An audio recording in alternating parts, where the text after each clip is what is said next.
Hey guys, Rob from the Off-Grid Tiny House. So, just want to give you guys a few updates here. The lady that's buying the Off-Grid Tiny House came down and met with me again, and she paid me $3,500 and owes me $3,500 more.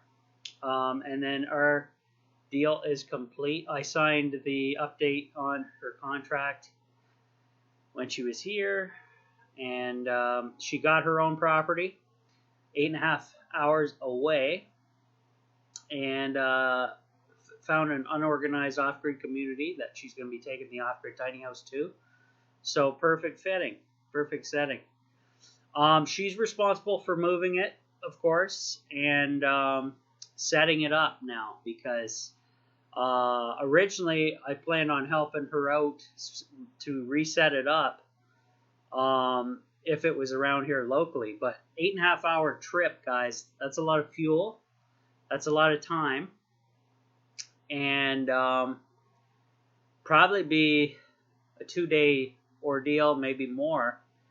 One day just to get up there. A day or so to get everything done around the tiny house, and then a third day to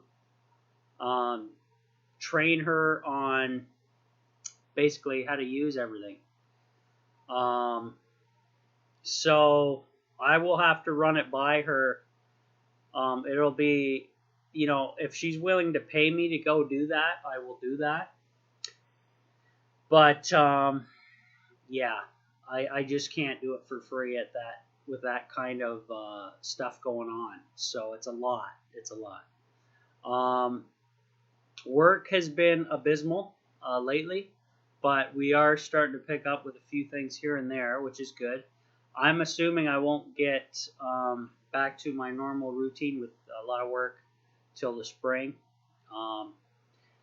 and go from there. All kinds of stuff going on, but that is what's going on here with the off-grid tiny house, guys. The update so far, and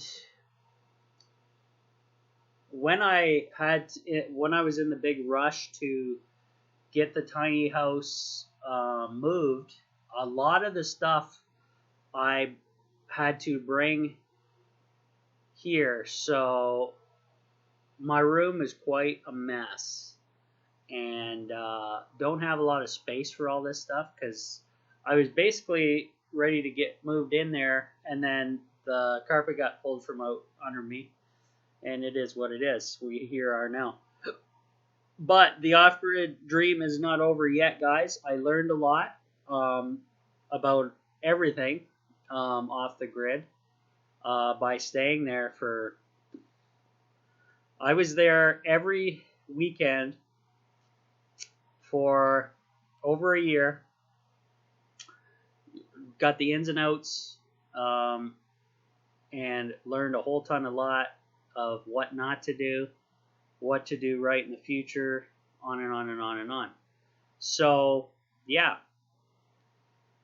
The future is going to be good, though the future, because of our goofball politicians here in the U.S. and Canada, all our pricing of building materials have obviously gone up. And that's just bad government, guys. That's the way it is. Bad management. And if you watch my conspiracy videos, or they're actually not conspiracy videos, because everything that I say pretty much comes true in the end. It just takes a little time getting there. So pretty interesting. The trucker protest basically made the government cave about 90% of the time. 90% of what was wanted was the government caved to doing, which is a good thing. But the fight's not over yet.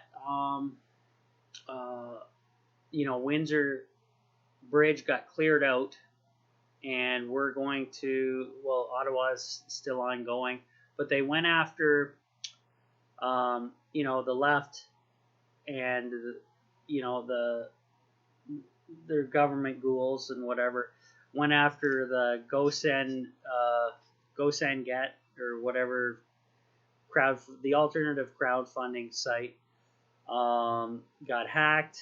Their donation list got conveniently leaked to the left media.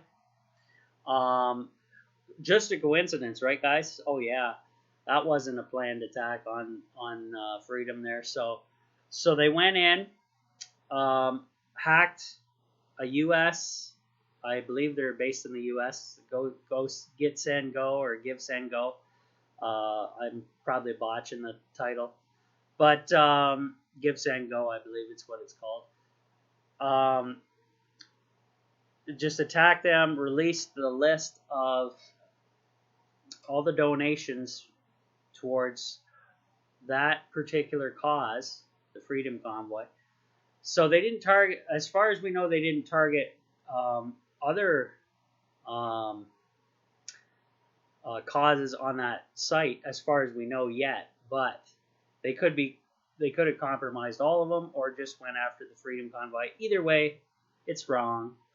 And then you know, our Prime Minister, our PM, enacted war powers, never done before, for this, to take advantage of said list, donation list. So it's getting crazy, guys. It is very crazy. The Empire strikes back, as you would say. So hold on to your hats. It's only going to get crazier. And who knows what's next? It's just insane. So I'll give you more updates as things progress. I'll be happy to get rid of the tiny house, guys. Then I'll have funds for the next project. And to all my Patreon members that have stuck with me and continue to stay with me, I appreciate you very much. I'm saving that Patreon money as well. That's going to go in towards the next project. The game plan is, though, this time, guys, get my own property and then go off the grid.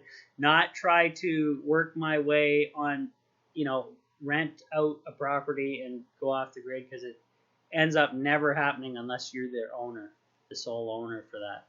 And then later down the road, if I'm able to rent out a house on that property as an income, that's a bonus. But that would be the full game plan for long term.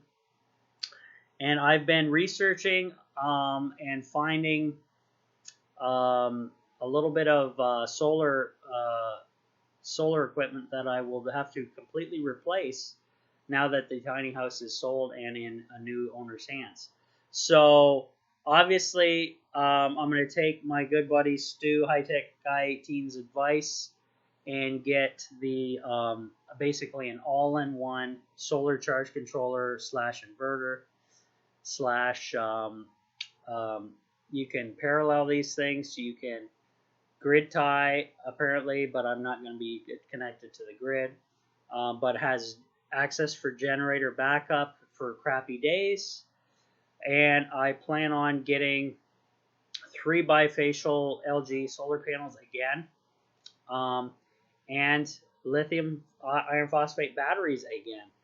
And obviously, at the experiment at the off-grid tiny house, 400 amp hours was basically perfect. I'm either going to match that or go bigger, probably go bigger. I figure probably save up a budget of 10 grand for the solar setup alone to be off the grid. And that's just the solar. So I still got to consider composting toilet, rain catchment, and water treatment and all that stuff, as well as the house itself.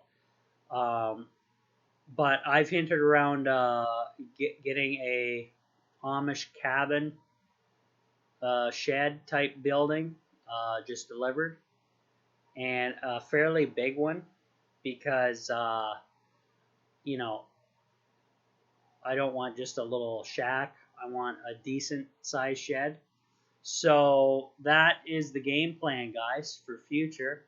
and I hope to see you guys here on the channel, commenting, contributing, whatever, enjoying my videos, giving the thumbs up. That always is a good thing. So I will bring you some more updates as they come. In the meantime, I've just got my eyes kind of focused on the crazy government, both in North America, basically. I cover both sides, U.S. mainly, and Canada now, mainly because of all the crazy going on. But other than that, yeah, hats off to the truckers. Big supporter of them. Though I did not financially donate to them at all, just couldn't do it at this time. But you know, maybe that's a good thing in perspective, as they are now going and freezing bank accounts of the people who have donated, and questioning them and doxing them. It's pretty crazy, guys. Pretty ruthless out there. So we'll see what happens. Big news on more of what's in those, you know what, that a lot of people got in the shoulder, or not the shoulder, but the arms. Yeah, I'm not even going to mention that because, yeah, this is YouTube. But that ain't going to be mentioned on here, I'll tell you. But anyways, a lot of critical information going on. If you guys want to see my daily posts of what's going on and why you should be prepping, my survival group channel, I'm going to have to add a link to it in my future descriptions of all my videos, because a lot of people asking about it, a lot of interest in it, a lot of people joining it. So that's a good thing. So we'll see you guys on the next one. To see all my live daily content, become a Patreon member. Click on the link on my YouTube channel at the Off-Grid Tiny House. Click on support this channel. It'll take you to the Off-Grid Tiny House page on Patreon, or you can just Google it. Sign up and join in. Thank you.